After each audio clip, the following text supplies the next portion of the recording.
Toujours que les enfants passent de plus en plus de temps sur leur tablette, leurs jeux vidéo ou leur téléphone mobile et qu'ils ne lisent plus. C'est à la fois vrai et faux. Les écrans sont certes de plus en plus présents dans leur vie, mais ils savent aussi s'en extraire de temps en temps pour mettre le nez dans des livres qui leur apportent autre chose, qui stimulent leur imagination. Heureusement pour les auteurs et les dessinateurs des livres destinés à la jeunesse, et heureusement aussi pour les fêtes qui les célèbrent. C'est le cas jusqu'à ce week-end à Villeurbanne, dans le Rhône. Bonjour Claire Cantet. Bonjour. Merci d'être avec nous. Vous êtes auteure, il paraît qu'on met un E à la fin d'auteur maintenant, illustratrice aussi. Vous êtes l'invitée d'honneur de cette fête qui accueille 39 autres auteurs et illustrateurs. Gérard Picot, bonjour. Vous êtes vous, le directeur de cette fête du livre jeunesse de Villeurbanne.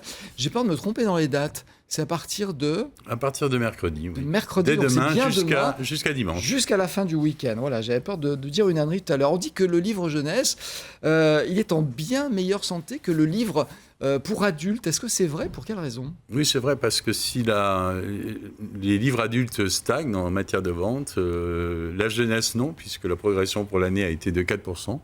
Donc ce qui est très important, c'est un grand ressort d'économie. On est pratiquement à 20% de la vente de livres en jeunesse. D'abord parce qu'effectivement, il y a des prescripteurs. Les enfants ont envie d'acquérir les ouvrages. Ils ont une grosse envie aussi de les garder. Ils pratiquent les bibliothèques. Ils pratiquent aussi les fêtes du livre comme la nôtre.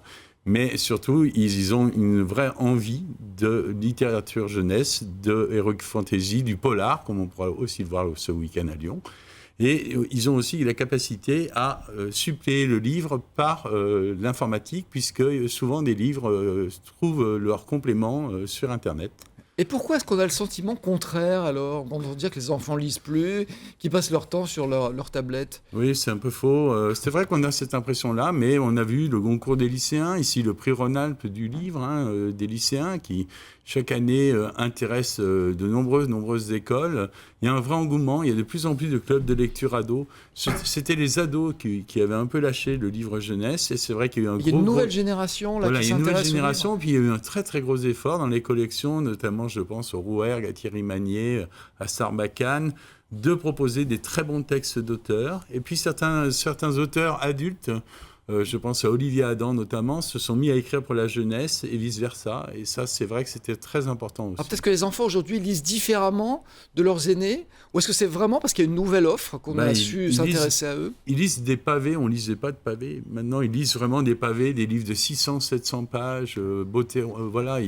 C'est paradoxal, on dit que les enfants zappent aujourd'hui. Oui, mais ils sont capables comme ça de rentrer dans un gros bouquin de 700 pages. C'est vrai, alors on doit la paternité à Harry Potter, que ça nous plaise ou pas, mais c'est vraiment la réalité. Et ils se sont mis à lire des pavés, et du coup les maisons d'édition les publiaient. Et comme les séries télé, ils ont besoin d'aller dans ce livre, de s'y retrouver et d'y passer un long moment. Donc et ça valent des 600 pages. Ça, c'est une bonne nouvelle pour la littérature jeunesse. Alors Claire Cantet, vous êtes en ce moment en résidence dans une école groupe scolaire, le groupe scolaire Jules Ferry à Villeurbanne, et vous y travaillez sur plusieurs thèmes avec les enfants. Alors déjà, est-ce que ça veut dire qu'il faut être proche d'eux pour écrire des choses qui vont les intéresser ou pas? C'est mieux. C'est mieux. J'ai la chance d'en avoir 3, d'être proche d'eux parce que avant d'écrire des livres pour enfants, j'animais des ateliers pour les enfants de photos. Et puis, je continue à aller beaucoup dans les médiathèques, dans les écoles, à leur rencontre. Et puis, à chaque... c'est un grand plaisir de les voir parce qu'ils ont une spontanéité, un enthousiasme qui est communicatif. Et ça permet de comprendre ce qu'ils aiment et ce qu'ils attendent d'auteurs comme vous? Oui. Ceci dit, je ne sais pas s'ils attendent, ils sont ouverts à tout, les enfants, c'est ça qui est formidable. Parce que là, il faut peut-être pas se contenter de leur donner ce qu'ils attendent, il faut les surprendre.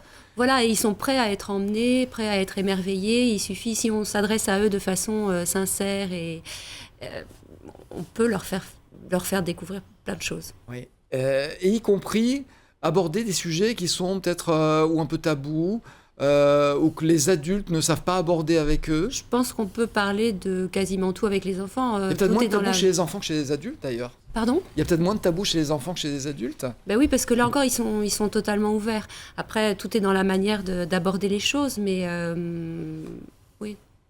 Vous abordez le féminisme avec eux. Alors là, c'est un mix de 2 ouvrages que vous avez écrits. Ça s'appelle Ni poupée ni super-héros, parce que vous aviez écrit un ouvrage qui s'appelait On n'est pas des poupées, et puis après, on poupées. n'est pas des super-héros. Et puis, tout a été remis dans un seul album, ce qui aurait dû être dès le départ d'ailleurs, parce qu'en fait, on s'adresse autant aux filles qu'aux garçons.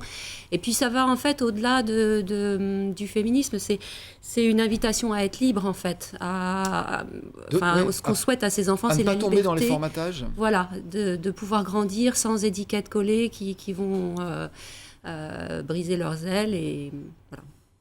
Alors, vous écrivez des bouquins. Moi, il y a une série que j'adore. Regardez, tout simplement pourquoi ? Parce que c'est tout doux. Il y a 3 livres comme ça. Donc, il y a Raoul, La Terreur, Rosalie aime le rose et Je m'appelle pas Bernard. Ça, c'est une façon d'attirer les enfants par un petit côté original et pour leur faire découvrir des choses qu'ils n'auraient pas découvertes sinon. Oui, ça, le poil, c'est attirant. Et puis, à l'intérieur, en fait, ce sont des petites histoires drôles. J'avais envie, là, dans la forme, d'aborder quelque chose de vraiment très épuré, très simple. Ce sont des gags. Bon, évidemment, derrière, il y a des problèmes, entre guillemets, de société, mais avant tout, ça passe par l'humour. C'est très important dans mon travail. L'humour, ça permet d'aborder plein de choses. Est-ce que vous utilisez l'humour pour leur parler de féminisme ? Comment est-ce qu'on aborde le féminisme avec des enfants ? Oui, là, en l'occurrence, c'est une collection Jamais trop tôt, là, lancée par Marianne Zuzula, l'éditrice de La Ville brûle. Ça s'adresse aux tout petits, c'est à partir de 4 ans. Donc, ce sont des phrases très simples.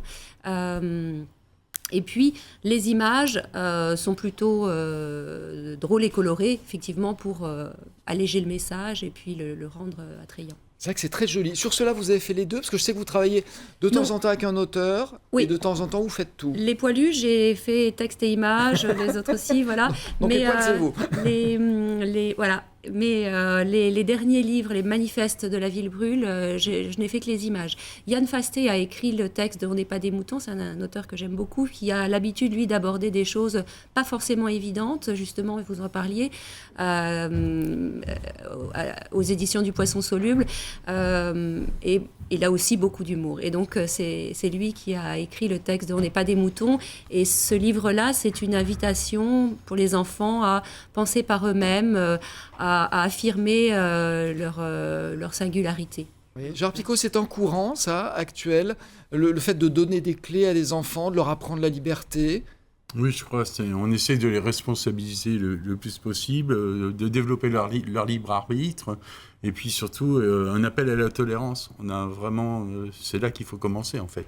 Oui, dans ces périodes un peu troubles, et c'est vrai que... Parce que les parents attendent peut-être un peu trop des autres.